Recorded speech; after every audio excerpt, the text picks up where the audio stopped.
Meu nome é Júlia Dias Leite, eu sou a diretora executiva do SEBRE. Esse é um evento do SEBRE em parceria com a Fundação Fernando Henrique Cardoso, a Casa das Garças e o CDPP. I'm going to now pass to English. This debate will be conducted in English. I'll forward now to Sergio Fausto to do a welcome remarks and Pedro Malan to introduce our speaker today. Welcome, everyone. Sergio. Oh, it's very, very short welcoming remarks. It's an honor and a pleasure, Raghu, to have you here, although not in person. We're still looking forward to have you down here in Brazil. So after the pandemic, we are really keen on having you here in person. But now we're really glad to have you on the screen and to have the opportunity to listen to you and to ask questions to you. I'm sure it will be a very interesting 60-minute, 70-minute conversation. So now I turn it to Pedro Malan because he will introduce Raghu. Pedro, the floor is yours. Thank you very much. Raghu, it's a pleasure being here with you on the screen to see and listen to you. You have a legion of admirers and people who know you personally. Some of them are going to pose questions, I'm sure. I was asked to do two things. First of all, to make an introduction. So you have an outstanding career, so I'll try to speak fast. And say a word about your last two books, the Fault Lines and the recent one in 2019 about the third pillar, how markets and society, markets, states and communities should rebalance, which is your key point. On Raghuram's career, it's an outstanding academic career. He's a PhD from MIT. The same year he was hired as an assistant professor of finance at Chicago University, Booth School of Business. He got tenure there in 1995. In 2003, Raghu received the inaugural prize, a very reputable prize for Fisher Black for the best work conducted by a young economist before the age of 40. At the age of 40 as well, Raghu became the chief economist and head of research of the International Monetary Fund. Again, it was the youngest and the first one for the developing world to have occupied that position. In 2005, he was one of the first economists in the world in a conference with the high finance, public Jackson Hole, organized by the Fed. He was one of the first to draw attention to the very high level of risk and leverage that the world was incurring, especially the developed world. In 2006, he left the fund, went back to the University of Chicago. And from 2013 to 2016, Raghu was governor of the Central Bank of India, a country which has been related. In a question I'm going to pose later on, I ask you to say something about his experience in India prior to become central bank governor. While central bank governor, Raghu received the Central Banker of the Year award from Euromoney, and he was vice chairman of the Bank for International Settlements in 2016. In 2010, in 2010, he produced a book, which is this Fault Lines, how hidden fractures are still threatening the world economy, which is an outstanding book.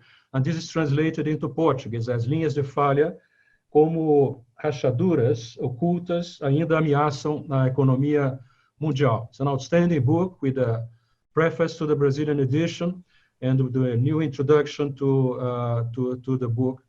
And I hope that the same thing would happen with the book that we are discussing today, which is this, the third pillar, how markets and a state leave the community behind. Is extremely relevant in my mind to our current discussion in Brazil and many other countries, especially after the pandemic. I think that the arguments that Raghu developed in this book about the need for rebalancing of the relationship between the state, defined as the political government structure of a country, is executive, legislative, and judiciary, its markets. Everybody knows what the markets are, where the production and exchange take place in several markets. and the community, which he defines in a very relevant way, I think, for discussions of people who think that society is the weakest link as we have evolved over the last several years, and there's a desperate need for rebalancing now. I should have mentioned at the very beginning, because Raghu, I was saying, well, he's a professor of finance at the University of Chicago, but he has a more important title. He's no less than the Catherine Duzac Miller Distinguished Service Professor of Finance at the University of Chicago and the Chicago Booth School. So Raghu, I wonder whether in your introductory remarks, we continue the discussion, you could tell us how you get involved in this book. And you have somewhere in the beginning, you have a very forceful statement when you ask the question, why did I wrote this book? And you said, and I'm quoting you, "In my adult life, I have never been more concerned about the direction our leaders are taking us as I am today." So many people, hearts and minds and nerves and concerns share this perception. I wonder whether you could explain to them, instead of me trying to explain to them how it is a fundamental concern, how you moved from the hidden faults threatening the world economy. Many of them you have anticipated prior to your recent book, and how you came to this book, and what are the key elements you want to bring to the attention of a Brazilian audience. You have the floor, not the floor, you have the screen and the microphone, Raghu. It's always a pleasure to listen to you. Thank you, Pedro, for that very kind introduction, and thank you, Sergio. Thanks for having me here and enabling me to talk to this audience. You asked me where this comes from. Well, it's been a fair amount of time looking at some of the forces which are defining our world today, and thinking about, as you said, the fault lines that are emerging. And of course, my book, The Third Pillar, was written before coronavirus pandemic hit us. But in some ways, the fault lines that have been unearthed by the pandemic are the very fault lines we've had before, and which resulted in part in the global financial crisis, as well as the political crisis that has emerged for the global order since. So let me go back a little bit to talk about where these ideas come from. People have, when they look at a University of Chicago professor, they have in mind some kind of an extreme right-wing markets person. The reality is the University of Chicago is like all great universities, a big tent. And there are lots, if it was a religion, it would be really problematic, because religions, once you make certain ideas a religion, they don't progress. Instead, I think Chicago is largely about challenging the past ideas, which is why associating a set of ideas with Chicago as a set of unchanging ideas is probably problematic. And if you come to Chicago today, you will find in the same sort of building, Dick Taylor, who's a person who likes talking about behavioral finance and market inefficiencies, who's just one floor above Gene Farmer, who believes in extreme market efficiency and in competitive financial markets and extreme rationality. And both those guys go out and play golf together. So it's really about the debate for ideas, and all kinds of personalities and all kinds of views are there. So the view I come with is the sense that markets are generally a good thing, and the freer they are, the better. And of course, there has to be a balance between governments and markets. The governments to enforce contracts, property rights, but also create a safety net. That balance has built over a long period of time. But what I think has changed over the last few decades is that the third pillar, the role of the community, has weakened. And this is a big concern because both directly and through democracy, it makes capitalism work for the many. And when capitalism works for the many support capitalism. I think the post-World War balance between the three pillars, the market, the state, and the community, resulted in fairly stable as well as prosperous liberal market democracies in industrial countries. And to some extent, many of us in emerging markets were trying to push our countries towards that ideal balance with the idea that it would be the secret of prosperity. It would take us out of the boom and bust cycle. It would take us out of the poverty trap that many of us were in. This has not happened as much as we would desire, though emerging markets have come some way. But in the meantime, primarily through the course of this century, developed countries have seen a fair amount of disillusionment with this model. And there have been increasing fault lines in these countries. I have argued in my earlier book, Fault Lines, that this is what was partly responsible for the global financial crisis, but it is also responsible to some extent for the political crisis we see today. So what I want to do in the next few minutes is talk a little bit about the sort of framework in this book and why it is breaking down. Now, and I want to argue that the big change that has happened in the last decade or so is technological change of a kind we haven't seen before, at least recently.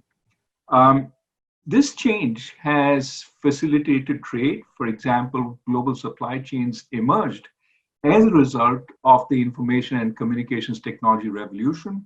It enabled us to produce in the Philippines, have a factory there, while supplying to Mexico, which then supplied further into the United States. So long global supply chains could be managed with both the reduction in trading costs as well as the expansion or the facilitation of communication. Now, this certainly benefited emerging markets who could export for growth, but it also benefited industrial countries, but unevenly.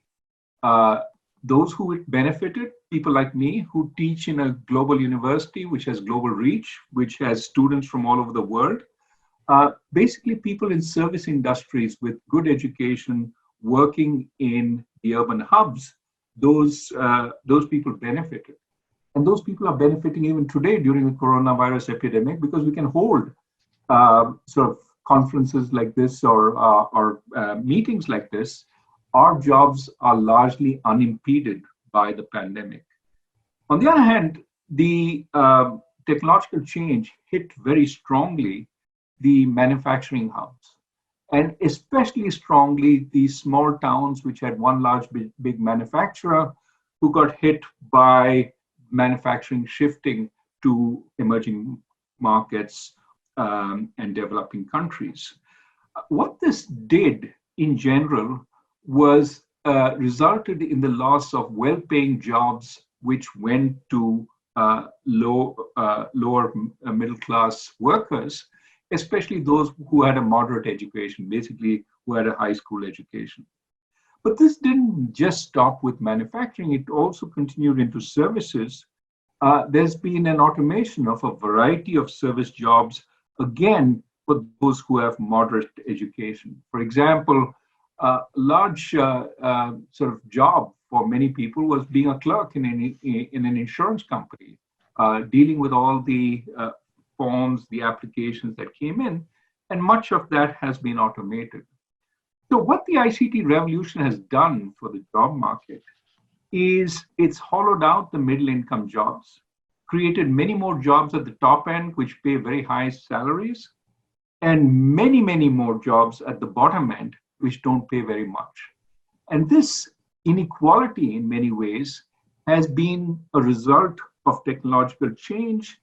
It's also created some of the problems people are recognizing that we see macroeconomically. For example, some people attribute the stagnant demand as well as the secular stagnation that Larry Summers has talked about to the growing inequality, which has reduced the purchasing power of those who can consume significant amounts out of their income, the poorer segments of society, while giving more to the very rich who consume a much lower fraction. And as a result, aggregate demand itself may have been disrupted. So technological change has created inequality. It's creating inequality not just of jobs and incomes, but also of place.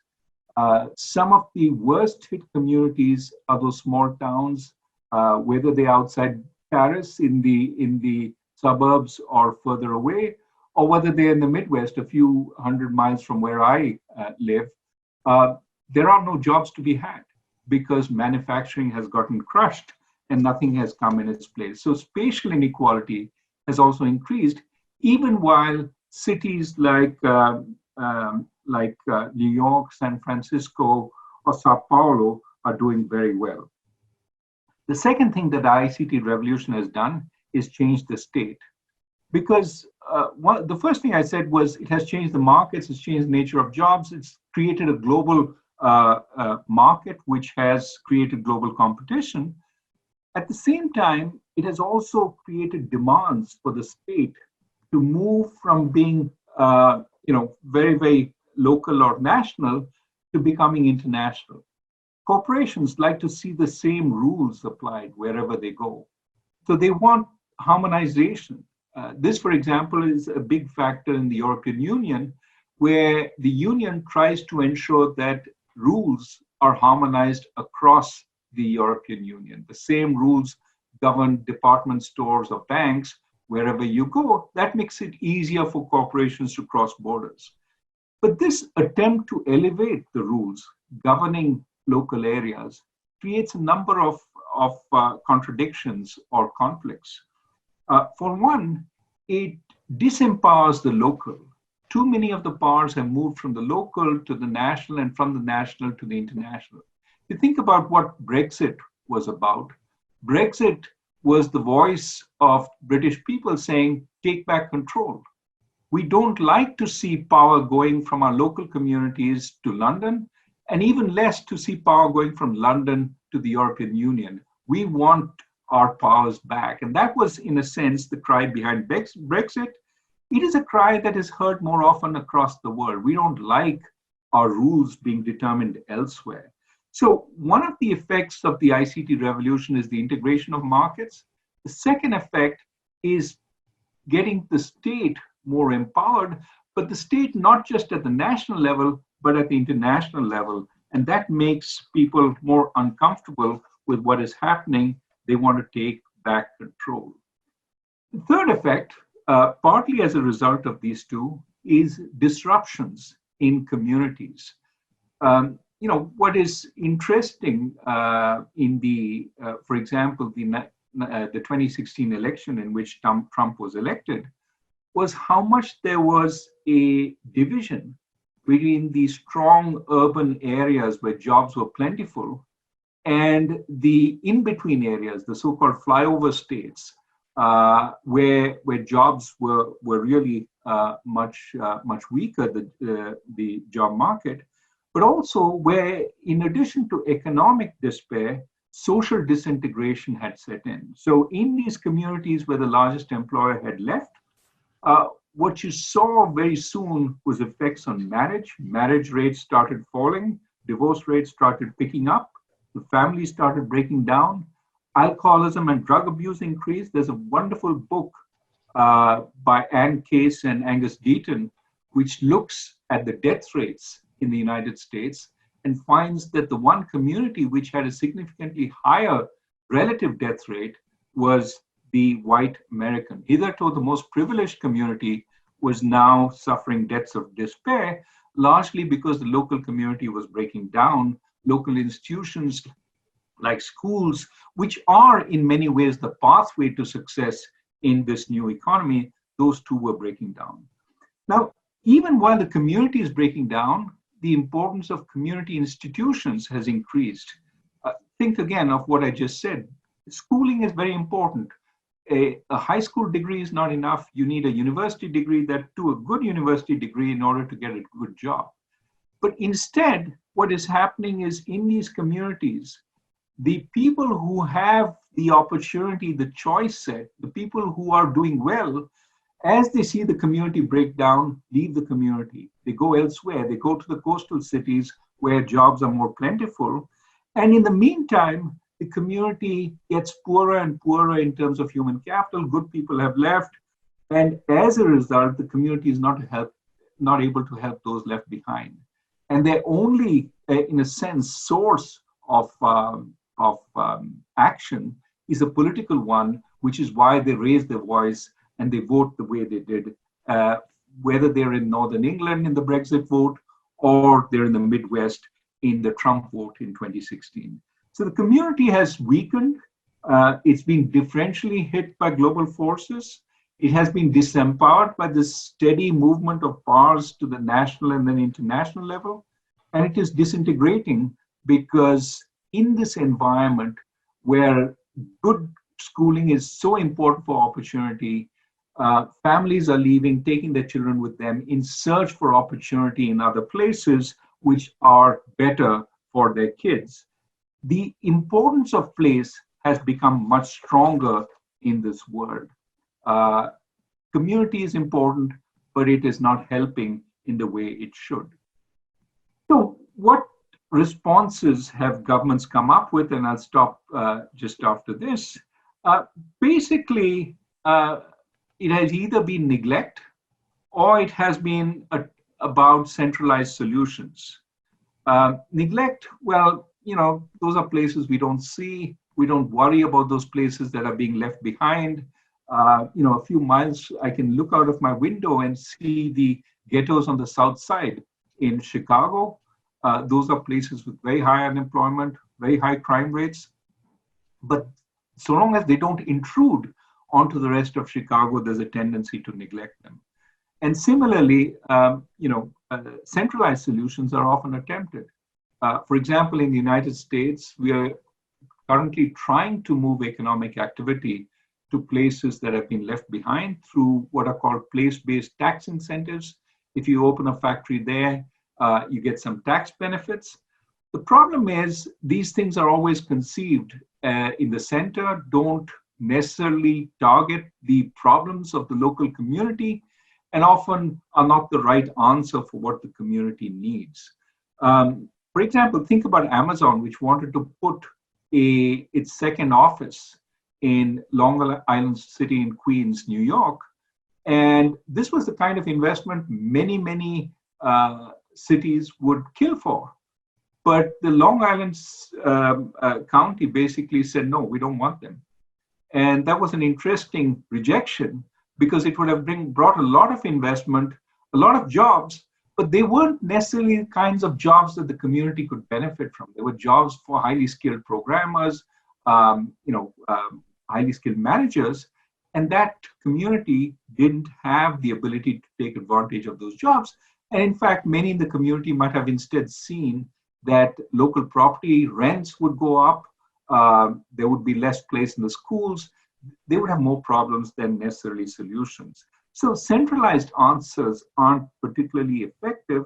Instead, we need to find more local answers. Otherwise, what we will have is the kind of populist revolt that we're seeing across the world. And there is some rationale to this populist revolt because it blames the center for misguided policies. And unfortunately, the populist leaders are trying to substitute one sort of problem with another instead of trying to foster localism and foster local solutions. They instead propose some kind of a nationalism as a solution where the national community displaces the local community. I think populist leaders ask the right questions, but I think they offer the wrong answers.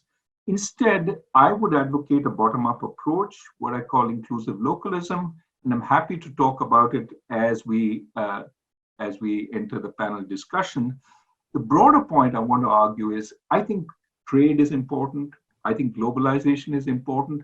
It benefits both the emerging markets as well as the developing countries, as well as the rich countries. But we need to find a new framework in which we enable this kind of globalization while preserving the localism, the local empowerment, the local differences, which make us unique, but also make us feel as if we have a place in the world. And that new combination is really what I'm striving for in this book. The book talks about the history of capitalism, how the community played a role, as well as how it broke down. But ultimately, the hope is that it provides a framework to think about this and a framework for change. Let me stop there. Raghu, I appreciate very much if you could probe deeper on this question of the emergence of populism. You have in your book the differences between how it emerged in the US, in the UK, but in the context of the, say, that brings the question, why is your book is so important in my mind for the discussion here in Brazil now. I'll give you one information. This year, before the end of the year, we are going to elect 5,570 mayors and 65,000 local assemblymen and women. It's a major important, especially for your arguments in this. And I wonder whether you care to comment about the importance when you say about a more local action, how critical it is for you on the basis, even your experience in India, of having local action by having people, especially the young at heart, especially those who have a vocation for being involved either in the legislative work at the local level or in the executive work at the local level, to be involved. I remember there's a very good book by Mark Lilla on the Once and Future Liberal. At some point he says, well, if you really want to change things at the local and then at the state, the provincial level, and then at the national simultaneously, you have to get involved in some, trying to have some leverage on the way decisions are made locally, at the provincial and state level, and nationally. And he has a very nice chapter, a section in the book. He says, we need more mayors, not marchers, demonstrating and things like demonstrate. How do you think about that, considering your experience in India and what you know from the US? And is there any hope of this getting the new generations more involved in local community level action in this having involvement in the executive and legislative areas? Well, the great question. And let me start first with the populism. I mean, as you know, populism broadly defined is a rejection of the elite, right? The elite are corrupt, the elite are far away, the elite don't understand us. And it emphasizes the will of the people as the primary driving force, the legitimacy that comes from that. So, so long as I'm elected, I have all the legitimacy I need, regardless of whether the laws of the land, what the laws of the land are in the Constitution and so on. But there are obviously various kinds of populism, whether it is the left-wing populism that we associate with radical Marxism and so on, or it is the right-wing populism which we associate with populist nationalism. And what populist nationalism does in particular is, in my view, give more of a sense of you belong to the national community, even though your local community is breaking down. Even though you feel disempowered locally, you're part of this national awareness. And for that, it is quite important that the national community have people outside it, because you don't have a sense of community if everybody is in it. So you have to find others. In the US, for example, it might be people who are minorities, people who are foreigners, sometimes people who are the wrong gender. Those are the others outside this group that is of insiders, the national community. And I think, you know, this is something that people from Hannah Arendt have commented upon, which is this can be very damaging, because it's not actually a strong community. It's a very amorphous community. It's more an intellectual idea of a community rather than a real community. But the problem with that is that the enemies have to continue being reinvented every few years to keep that national community together. And so it moves from one set of enemies to another, but eventually the only enemies are outside, and it can become a source for militant nationalism. So that is the worry about the path this takes. On the flip side, I think it does point to a very real search for community, and it tends to enthuse people who don't have that sense of community locally. It gives them a sense of belonging, which they didn't have. And I would say the antidote, therefore, is to try and emphasize more the sense of belonging locally, without that sense of belonging becoming a source of exclusiveness again. And that's a danger we have to recognize, that you don't want to translate the exclusion at the national level to exclusion at the local level.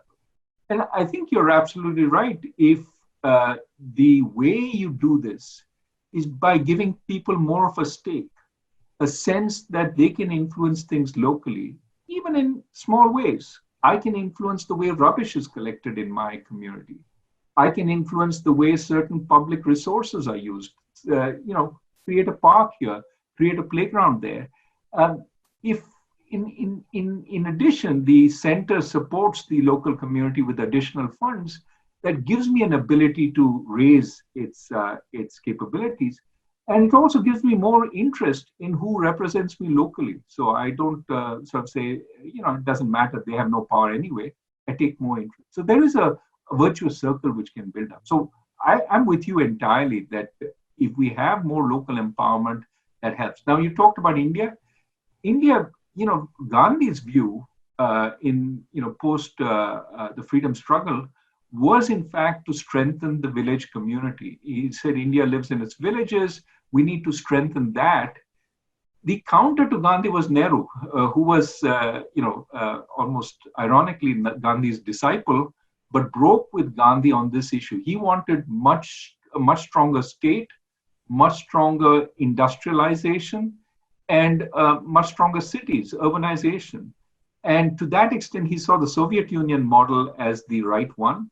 And so India went that way. It was only in 1989 that we had a constitutional amendment to increase the power of local bodies. And that has moved some, but the regional governments as well as the national government were already really strong and resisted giving power. India needs to move more in this direction, and I hope it will happen. Let me be provocative for a minute here. Let me bring Karl Marx to the fore and to the discussion. He famously said, all that is solid melts into air. He was describing the Industrial Revolution and the dissolution of traditional community bonds. My question is the following. Is this advocacy of strong communities compatible with the advocacy at the same time of globalism and free markets? Isn't there an inherent contradiction between the two? Untrammeled global capitalism on the one hand, strong communities on the other. The only, if history is any guide, looking at the history of capitalism, strong communities have been somewhat kept in a better place where the state was stronger to curb creative destruction and regulate the free market. I want to, what do you make of that provocation? I think that's an important question. It is, in a sense, the central tension, right, in the community, which is there is a feeling that the community is largely about tradition, about bonds that are hard to break. The community limits choice. And therefore, it's the antithesis of the market. The market is about, you're my friend today, you're my competitor tomorrow, and bonds keep breaking all the time. choice is important. Choice is the enemy of bonds and long-term relationships. And I've even written papers on this. So it is a tension. And of course, the added tension I point to in this book is markets like common government. And common government means that uniform government across the entire territory that the markets operate in. And as markets expand, that territory becomes really much larger, which then diffuses the power of the community, which is much more local from saying anything. So it's a very good question. What do you do about this tension? And the answer, to my mind, is actually two or threefold. One, politics or the political structures have always been something separate from the market. And in many ways, democracy gives people power that they don't really enjoy in the marketplace. One man, one vote, regardless of how much you earn. And it has no bearing with what your economic power is, at least theoretically. We know obviously money does matter. But it's an attempt to diffuse the power of the market. And I think what we need to recognize is that as markets become bigger, we need some ways to, in fact, empower people that don't depend on their market power. And that's democratic power. And that's why I keep saying we need to push more power down to the locality. But I think there are two other factors. One is markets create volatility. And if markets they're not all powerful. They depend on the tolerance of people. If markets create too much volatility, people turn off the markets and want to close them down. I mean, a period like this is a period of great danger for markets because of the volatility that has been created. And as a result, people welcome safety nets, which protect them against the volatility of the market. And one important source of safety net is the community. I mean, you can see, I'll give you an example from India. Migrants who left their community to work in the big cities have been leaving those cities in a huge way, even after the lockdown, going back to their village because that's the only place they will be accepted without questions. And they have a safety net. The government has no safety net for them. They're going back to the community where they have a safety net. So the second thing is markets create volatility. The community is the antithesis of volatility. And again, that's a benefit. The third thing I would say is technology, that surprising as it may seem, I think technology also facilitates community in a way that didn't happen before. And, we know the usual, we can maintain more contact through social media. We now can have a conference across various countries like we're having right now.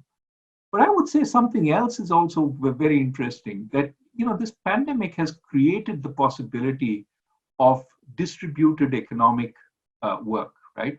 At least in some of the professions we have. We are seeing increasingly that telemedicine is possible. You can be a doctor and offer advice, and this pandemic has forced more doctors to do that.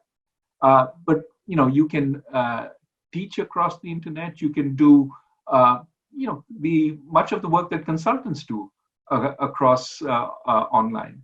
So my hope is that we start being able to distribute economic activity more by place, and that we don't all have to congregate in Sao Paulo or in New York in order to do that activity. In fact, people leave those crowded cities because of fear of some of the events like the ones we're going through.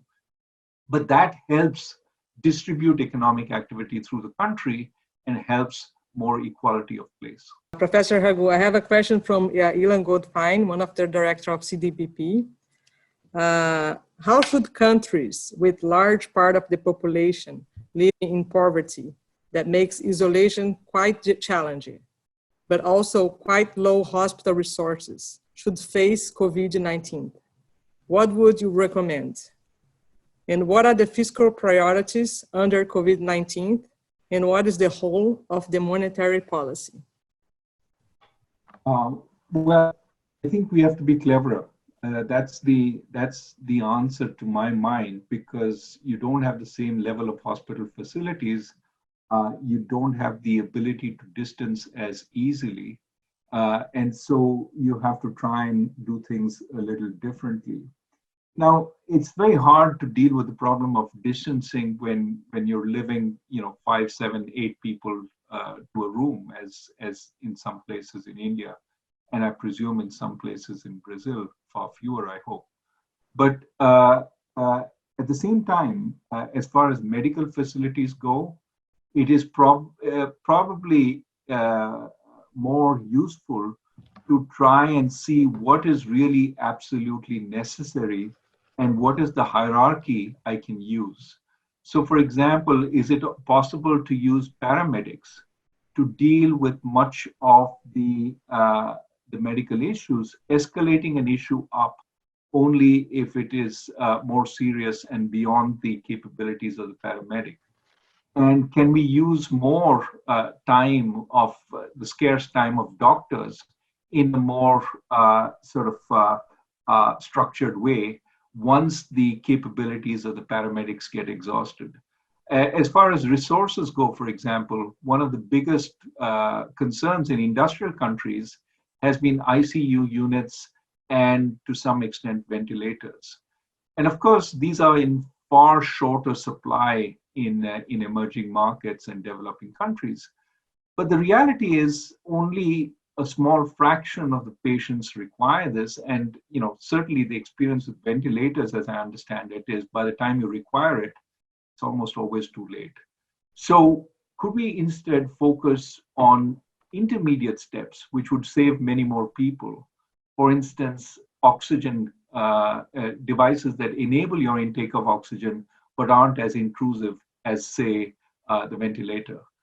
There are oxygenation devices which are much cheaper, much more readily available, and that would have a much bigger effect on saving a large number of the population from having to go into more advanced medical care, which would require the ICU unit and the ventilator. So can we be clever about that? Similarly, as far as testing goes, because testing capabilities also fall behind, can we do more mass testing in a way that optimizes the use of our resources? And so only if we detect within maybe 100 samples some evidence of the virus do we go and probe deeper. Otherwise, we move on. So, I mean, there are ways of being cleverer, and I think we have to use every which way of being cleverer. The international community has been so far somewhat behind, even perhaps not acting in the best interests of poorer countries. For example, there has been talk about aid being given so long as it is not used to buy medical supplies that would otherwise go to industrial countries. That seems to me very short-sighted, because unless we stop the pandemic everywhere, we can't stop it truly anywhere. So I think we need to spend more resources on this, especially for countries that don't have it. But even for countries that do have it, we need to do a cleverer job of using whatever resources we have, because we can't augment those resources tremendously, but do it in a more clever way. I think that's possible. I think the initial role of fiscal policy is just to spend what it takes to stop the virus. That is not a huge increase in resources, except for some fairly poor countries, developing countries in South Asia and Sub-Saharan Africa. But that seems to me a no-brainer. That's what we need to do. Beyond that, I think protecting people's lives, ensuring they have enough to eat, to places to live, as well as protecting valuable entities that have lost access to financial markets. And what I mean by this differs from country to country. And by this, I don't mean that every sort of small firm needs to be saved, because many small firms aren't particularly profit-making. And also, if they do break down, can be put together later at relatively low cost. What is important is to help the people who work for those firms through unemployment insurance and so on. But it's not necessary to keep those firms alive for the year or so that it takes us perhaps to start a serious process of recovery in some industries. Some industries, of course, will start up quite quickly after we have some success in the battle against the virus. But what I think countries need to do is conserve their fiscal resources for helping valuable firms that would not survive this whole process and would be hard to revive if they collapsed. And so we have to be clever again in our use of fiscal resources. I think on the monetary side, clearly inflation, the longer this pandemic lasts, the less inflation is the bigger worry. In fact, disinflation is going to be more rampant. Eventually, inflation may be a worry, but it's not a short-term worry. And I think the more important concern for the monetary authorities is really to make sure that the flow of credit is reasonable, and sometimes to ensure that government markets are also not disrupted, that the government can raise whatever resources it needs in the short run. So I would say, with the idea of breaking rules temporarily, closer cooperation between monetary and fiscal over this time is okay. But I would rather not break any of the institutional constraints that work well in the long run unless absolutely needed to effect that cooperation. So for example, some people say, let's throw away inflation targeting. No, that serves us well. And that gives a signal that once the pandemic is over, we're not going to tolerate runaway inflation. And that gives some confidence to investors. So some cooperation, I think, is still useful. Elon posed two very important questions, and I'd like your replies. Just to follow up on them, linked to your concern in your book, Third Pillar, with something that you see that is been reduced recently over the several years in both developed and in some developing countries, which is trust in government and the ability of the technical experts in make convincing explanations to the wider population about why certain actions are required. The experience so far with fighting the virus, the pandemic, has shown that the countries have fared better, where the countries in which, first of all, what you absolutely correct, have a concern about spreading the dissemination of the contagion, the speed of the contagion, and exponential contagion of the virus, to the capabilities of the health systems, public and private.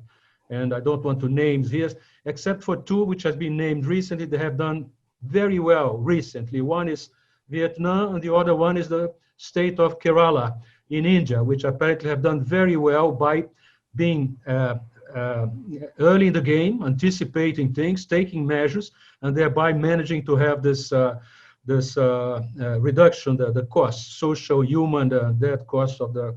So I entirely agree with you. But I want where do you call, doesn't need to be now. Let's listen to the other questions. But I'd like to come back to this question of the erosion of trust that the national populists could generate by their simplification of issues and by the attempt to avoid going deeper in certain areas. And coronavirus is one example of that. That a lot of damage has been made by some people who try to simplify too much the issues at stake without making a clear, cohesive, coherent response to the virus. But we could come back to this issue of trust in governments that you see to be eroded, especially on technical opinion and expertise later after we have a next round of questions. Sure, can do that. Okay. I'll go now with the first question from Claudio Fristac, which is one of the members of the board of SEBRI. He has a question about India. Could you expand on the future of democracy of India? The argument used to be run along the following lines. Only democracy can hold India together. Country-wise nationalism or factionalism will tear the country apart. What is your view? Well, I am an instinctive believer in democracy, and I do think that majoritarianism in India, and there's sort of a chapter in the book on that, is not a good place to go to. We have far too much variety to go towards majoritarianism. And having a disgruntled population of any size, seeing itself as unequal, as second class, is a recipe for long-term political and economic disaster. So I am very much of the view that India needs to be democratic, needs to treat every community equally, and cannot be seen as favoring one versus the other. Now, in some sense, and this goes to Pedro's earlier point, some of the majoritarians have a way of twisting this argument around and trying to say, yeah, we're up for equality. The whole problem is some minority communities have privileged rights and are treated differently. Therefore, we have to eliminate those privileges. And you hear this, across the world. And the reality is, in India, most of the minority communities, with a couple of exceptions, are actually doing much worse economically, and don't experience privileges. Yes, they have their customs that are sometimes protected legally, but the whole idea about having uniform laws across the country probably would be about trying to persuade communities that have potentially archaic laws to alter them, to modernize them, especially, for example, if those laws discriminate against women and so on. So I think there is a way forward which respects each community and respects democracy. And in fact, if you go back to India's constitutional debates around the time that India set up its constitution in the late 1940s, those debates are basically about how India cannot survive if it resurrects the old hatreds and really needs to deal with them and have a more egalitarian structure in its constitution. So short ending answer is yes, absolutely. I think India needs democracy, and temporary deviations from that might happen, but I think in the longer run, India has, it hangs together on that basis. Okay, I have also a question from Arminio Fraga, also a member of SEBRI. Your views on the not-for-profit sector and subsidies for this sector. And what was the last part? And subsidies for this sector. Subsidies for that, okay. Tertiary. I mean, look, I think that the not-for-profit sector is part of this this third pillar and has become more important over time. Of course, the not-for-profit sector requires some measurement of whether it's delivering as advertised, as well as some ways of control. It can't basically be run at, say, the public expense without answering to anybody or any constituency. One way it has run is based on private donations. And of course, in that process, certain private interests are favored over others. But that's one way it can be run. Another way is with some public support, but then the question is what kind of NGOs, non-government organizations, are favored, while what kinds are refused those donations. And that becomes a political nightmare, especially if every time a new government comes in, it changes priorities completely. So I would say maybe in some cases, some government funding is useful, but I would say better that the government funds local government, and local government is empowered through an election process where the local people have a say and therefore some control over where the funds are spent, and that NGOs fund themselves through the public by getting donations rather than relying primarily on the government for their support. Aftermath of the crisis, what will be the role of the international economic cooperation institutions, such as IMF and World Bank, in the funding and helping the reconstruction, and how that may affect the power balance in countries with a large pressure from nationalist movements? Oh, that's a huge question. You know, it's hard to. I mean, we don't know where this is going to end. I think this goes back to the hope that seems to be there in the markets as we brought down the virus infections in a number of countries to a manageable level, and that it will come down further over the course of the year.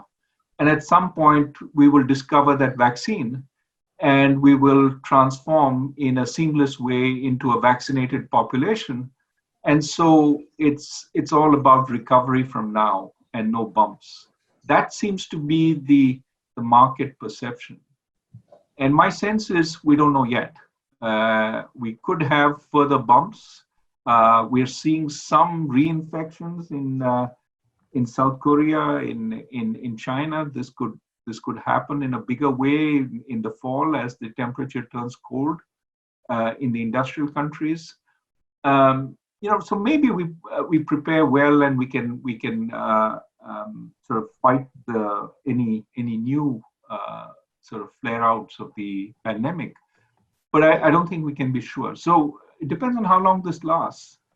And my worry is that from a public policy perspective, we're treating this as this one go. So do whatever it takes, and countries are spending 10, 12, 15% of GDP for the next 3-4 months. The US is actually issuing $3 trillion worth of bonds this quarter. 3 trillion, that's 15% of GDP, right? In one quarter. So I mean, those are big numbers. And if this is a prolonged thing, we have to be much more careful about how we spend money, even in industrial countries. Of course, emerging markets so far haven't had that luxury of huge spending because they're already fiscally stressed.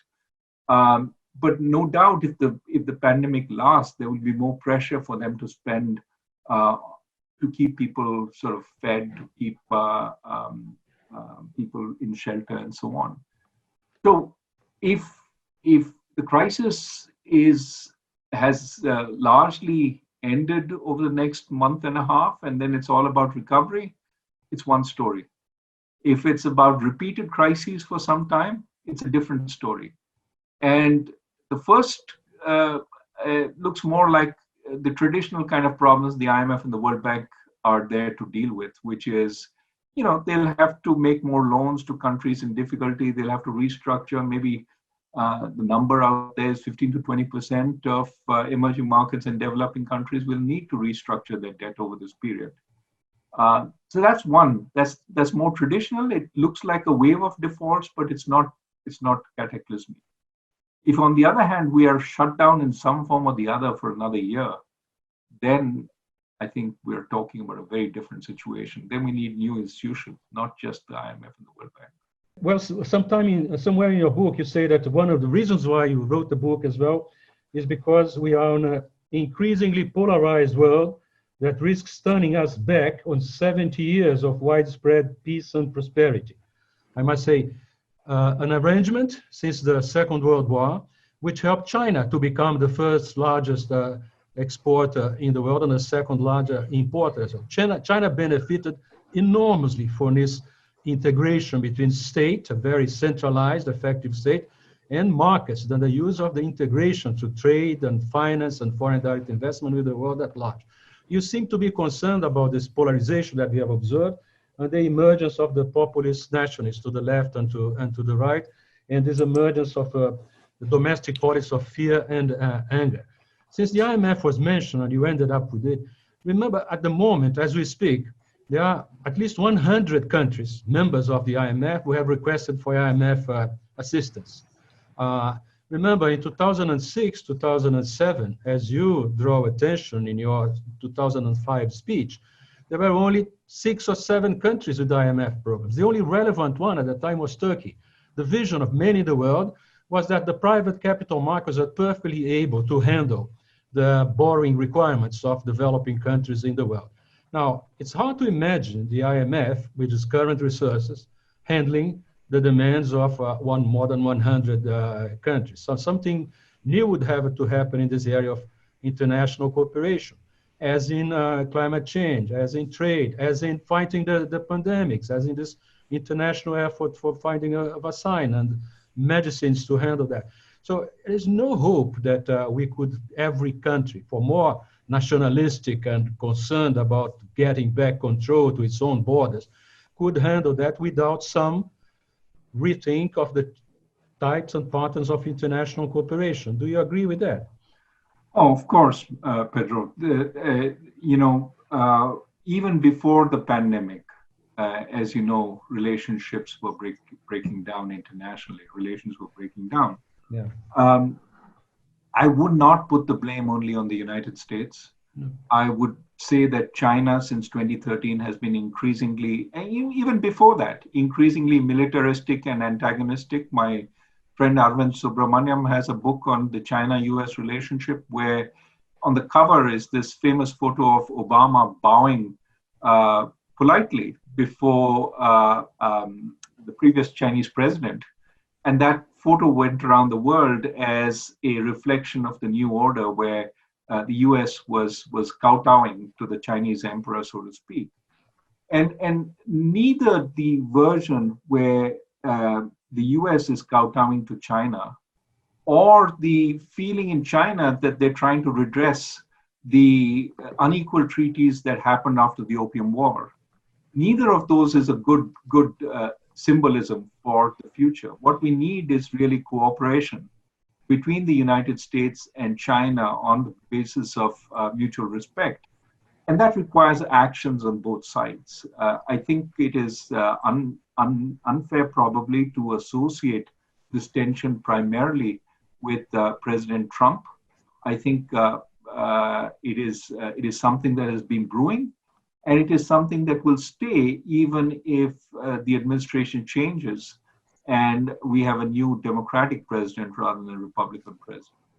However, I would say that a lot more could be done about the nature of the dialogue. The dialogue has become totally antagonistic, and it's totally about one-upmanship in the public eye, which doesn't make for good progress on negotiations, as you well know.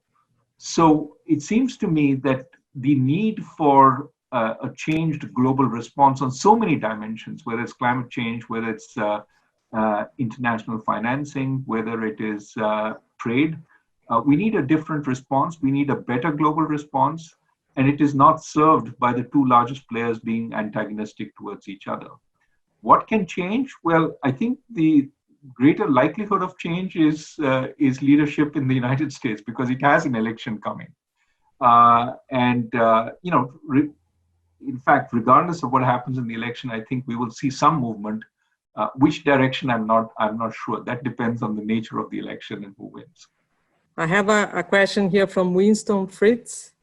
Do you think that the Fed statement that will be standing by providing liquidity is valid in respect of the shape and duration of the way out of the sanitary crisis?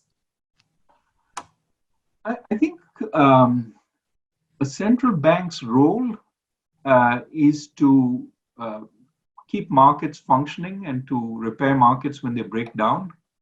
That's part of the liquidity provision role. I am far more skeptical about trying to alter prices or trying to help specific entities in the market, because that may postpone a necessary restructuring. Give you an example. A number of central banks have said that they will now help entities that have lost their rating, who have fallen from BBB below, the so-called fallen angels. My sense is if you thought this pandemic was to last for a month and a half, maybe that's okay. That's sort of saying, I don't want further disruption. I don't want a wave of bankruptcies right now. Maybe we just deal with this 1.5 months. But if it's much less certain it's going to be over in a month and a half, it could be a year, it could be a couple of years for some entities, especially, for example, in the cruise ship industry, then I think you need some kind of adjustments. If these are highly levered entities, some of them will have to write down their debts so that they have greater capability of investment when activity resumes.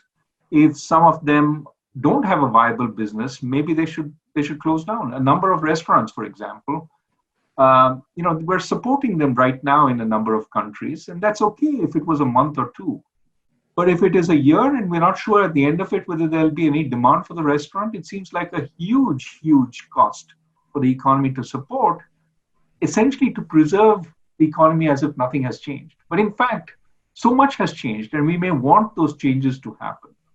So I would say when the central bank intervenes in lending to specific entities, it may be coming in the way of markets. It has to make sure the markets are working.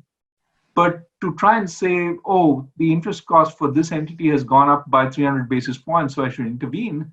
Well, so long as the market is not in panic, it may be correctly imposing a high cost on that entity because that entity has no future. And it's important that that cost be imposed. So I would say you should intervene some to protect markets, to make them function. For example, when the treasury market went out of sync, that was a good place to intervene. But to say I will support these markets forever is to create a distortion. That's within the country.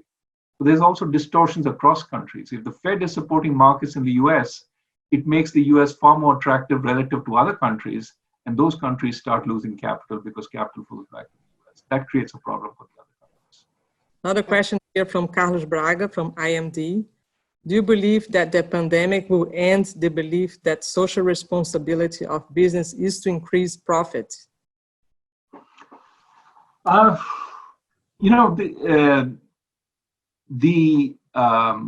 This sort of has the echoes of Milton Friedman's famous 1970 piece. I think that any dictum sort of gets taken too far and out of the environment in which it was proposed. And the environment in which Milton Friedman proposed this was where there was no measurability of what the corporations were doing. Anything was justifiable, including profitless growth, which was a tax on society because that was an unviable use of resources. They weren't making any money. There was also arguments in President Johnson's time in the 60s that corporations should hold down prices in order to help the government fight inflation. And Milton Friedman saw this as terribly damaging because he thought that prices were an indicator of shortages and in fact were a way for the economy to address those shortages. And if corporations held down those prices in order to help the government to do their patriotic duty, as was sometimes called at that time, they were actually making it more difficult for the economy and hurting it. So those were good arguments for that time. I think there has been a perversion of those arguments somewhat. At the same time, I would say going the other direction now and saying, there is no limit to the social responsibility of corporations, then opens them up for every political entrepreneur to push his or her agenda. If I believe that you should be working against climate change, I lobby the shareholders and I become an activist outside the company shops in order to try and push you.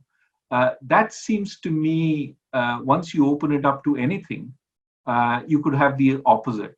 And the reality is we have to find a medium, a golden mean. It's not just about profits, but profits do matter. And it's also about, your role in the community, but again, to a limited extent. To the extent that you can help your employees, obviously it's important to do it. To the extent you can help your suppliers, your customers, obviously that is in long-term interest of the corporation. But, should you build a road because the government is not building a road? No, that's the role of the government. Don't displace the government because there are no checks and balances on the corporation in the activities it does in its role as government. You will rue the day where you put corporations in the role of the government. I will ask the last question, which is connected with your answer now, and then we're going to start the closing. So your views on the green recovery and the Green New Deal's proposals in Europe. On the Green New Deal? The Green New Deal. Yeah. And the green recovery. Yeah. Look, I think that it is better to keep these two things a little separate, not entirely separate. And I'll tell you what I mean by that. There will be a tremendous demand for resources, and there will also be a tremendous overhang on demand, especially investment, when the recovery happens. Partly because demand will be very weak, too many people, too many businesses will be in difficulty, too many people will have been in unemployment for a long time, they won't have resources to spend. So the recovery will be difficult. And in that recovery, we do want investment. So it's important not to put more constraints on investment by saying this has to be of this kind or that kind.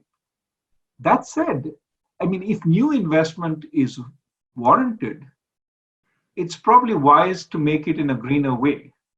So to the extent we can create incentives which are shaping investment in that direction, I don't think it's misplaced. It could be part of the stimulus process. But I wouldn't put a whole new set of regulations which curb investment. In order to get it to be green, you're putting two objectives. One is recovery, the other is green at the same time, and it may ensure we have neither recovery nor green. So I would say light guidance is fine, but recognize that recovery is really important. And, corporations are sensible. If they think that in the longer run, green investment is important, they will try and focus on that, and you can nudge them in that direction. But if they think that some investment they can do without necessarily meeting the green requirement, but that investment will be very important for jobs, I don't think we should rule that out, given that jobs and recovery will be very important. My very brief comment is the following. Raghu, I would like to thank you very much. I think you have an outstanding performance. I hope that people enjoyed very much, and I should thank you for being with us this afternoon. Sergio will prepared a speech for you now that we'll start to read at the moment. So yeah, nice to see you, and congratulations. I've written a 1 hour farewell remark, so Fidel Castro style. So Raghu, just a few words. Thank you so much for such a thoughtful conversation. I love the way you addressed complicated things in a not excessively complicated way, always undogmatic. So I'm looking forward to having you down here after the pandemic to resume the conversation. So if I may use a metaphor, I'll leave the table still a little hungry. So we badly need more food for thought. So thank you so much. It's been not only interesting, but it's been a pleasure. Thank you, Pedro. Thanks for having me. And thank you all. And thank you all. Bye.